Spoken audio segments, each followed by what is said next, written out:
ំស៊ូទ្រាំធ្វើមិនឈឺចាប់ទាំងការពិតឈឺស្ទើរស្លាប់មនុស្សយើងធ្លាប់អោបជាប់ទ្រូងបានបង្ខំឲ្យយើងមានសង្សារថ្មីព្យាយាមបន្ទោសខ្លួនឯងសួរខ្លួនឯងមានកំហុសអ្វីស្អប់ខ្លួនឯងឲ្យនាងខឹងឲ្យនាងអន់ចិត្តរាល់ថ្ងៃតែការពិតនាងកាល័យបដូរថ្មីសោះ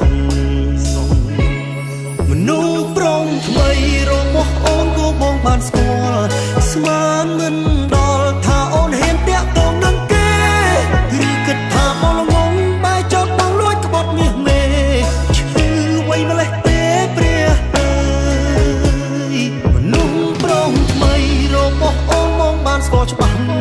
ឈឺខ្លាំងណាស់អូនមានគេតាំងពីស្គាល់ប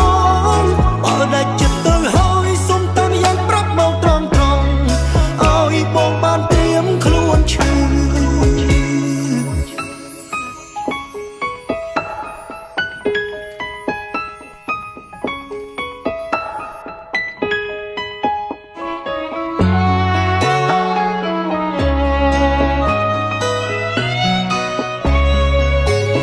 ជាយាមបន្ទោសខ្លួនឯង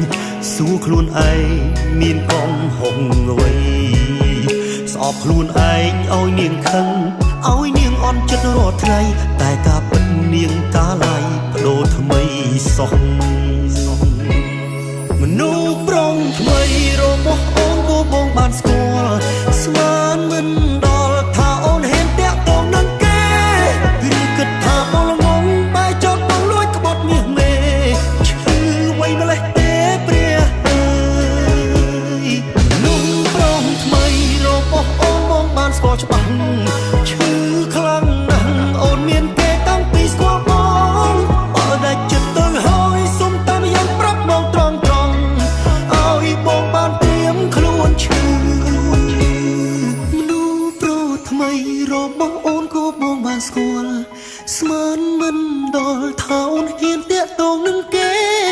ឬគិតថាបងល្ងងបែរចោលបងលួចក្បត់មាសមេឈឺអ្វីម្លេះទេព្រះអើយ